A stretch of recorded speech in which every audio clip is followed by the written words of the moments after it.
Hello traders, welcome to the channel. 1 जुलै 2025चं prediction आपण ऑलरेडी जून महिन्याच्या एंडिंगलाच केलं होतं. त्याचप्रमाणे आज इंडियन स्टॉक मार्केटची जी निफ्टी आहे ती कन्सोल्टेशन फेजमध्ये गेलेली आपल्याला दिसली आहे. कारण एक हाय पॉईंटपासून ती थोडीशी डाऊन साईड आली आहे. पण मी तुम्हाला सांगितलं होतं की ही एक रीटेस्टिंग असू शकते स्टॉक मार्केटसाठी. ती करेक्शनची फेज असेल असं मला तरी वाटत नाही आहे.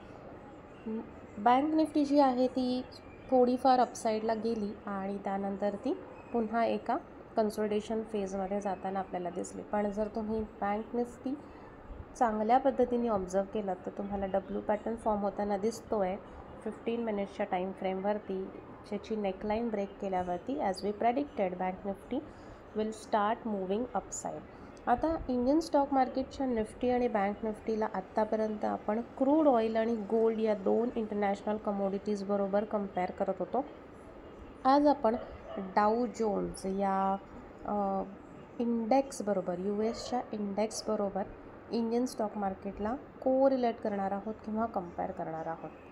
In a month of March जेव्हा एक ट्रेड वॉर सुरू झालं US आणि चायनामध्ये, तेव्हापासून जो डाऊ जोन्स आहे, जर तुम्ही त्याचा ॲनालिसिस केलं, प्राईज ॲक्शन व्यवस्थित ॲनालाइज केलं किंवा सपोर्ट आणि रेजिस्टन्सेस ड्रॉ केले तर आपल्याला असं दिसून येते की एका चॅनल पॅटर्नमध्ये continuously though it was giving a upside movement, Dow Jones was in a consolidation phase, in a channel फेजमध्ये तो स्टक झाला होता. आणि in a month of March जेव्हा ट्रेड वॉर सुरू झालं तेव्हा त्या चॅनलला ब्रेक डाऊन झाला तो चॅनल आणि त्यानंतर कंटिन्युअसली डाऊ जो आहे तो डाऊन साईड जात होता. आता डाऊ हा काय आहे? डाऊ जोन्स आहे जसं आपलं निफ्टी आहे.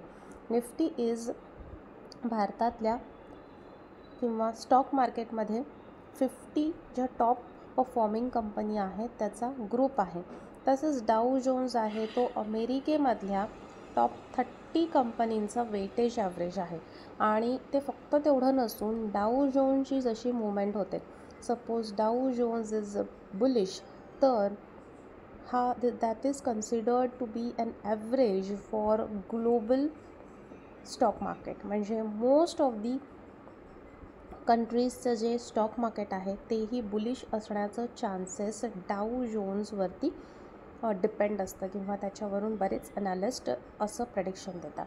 सो जर डाऊ आपण व्यवस्थित ॲनालाइज केलं तर ब्रेकडाऊन झाल्यानंतर बरेचसे इश्यूज आपण फेस केले, ट्रेड वॉर किंवा ॲक्च्युअल वॉर्स, आणि त्यानंतर तो जो चॅनल पॅटर्न ब्रेक डाऊन झाला होता त्यामध्ये पुन्हा आता एंट्री घेण्यासाठी कुठेतरी डाऊ रेडी होतो आहे.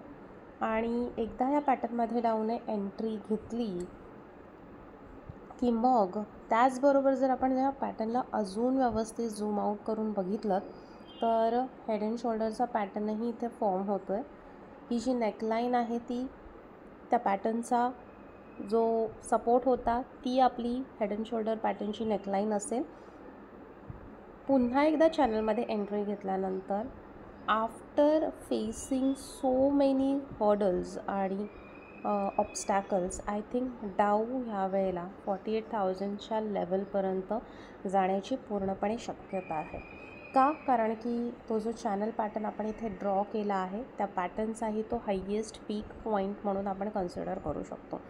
सो जर Dow Jones is showing a bullishness, कारण गेले काही दिवस डाऊ जोनमध्ये इफ यू कॅन सी छान अशा ग्रीन कॅन्डल्स फॉर्म होत आहेत आणि डाऊ जोन्स खूप जास्त बुलिशनेस दाखवतो आहे. सो विथ डाऊ जोन्सचा असा चांगला परफॉर्मन्स ओव्हरऑल ग्लोबली स्टॉक मार्केटसाठी एक ग्रीन हिरवा कंदील तुम्ही म्हणू शकता, हिरवा सिग्नल किंवा ग्रीन सिग्नल आपण कन्सिडर करू शकतो. आणि with that not only Indian stock market but globally जितके काही कंट्रीजचे इंडिव्हिज्युअल स्टॉक मार्केट्स आहेत त्याच्यामध्ये त्या कंट्रीजच्या depending upon the current situation आणि पॉलिटिकल सिनारिओजवरती डिपेंड एक स्टॉक मार्केटमध्ये चांगले दिवस आता येण्याची शक्यता आहे असं मला वाटतं. Let me know in a comment box की Indian stock market as well as for US आणि ज्या स्टॉक मार्केटमध्ये तुम्ही ट्रेड करता त्या स्टॉक मार्केटमध्ये तुमचं प्रेडिक्शन काय सांगतं, येणारे काही जे दिवस आहेत किंवा येता जो काळ आहे तो त्या पर्टिक्युलर स्टॉक मार्केटसाठी बुलिश असेल की बेरिश असेल, हे मला कमेंटमध्ये नक्की सांगा. आणि till then keep trading but have a profitable trade. Thank you for watching.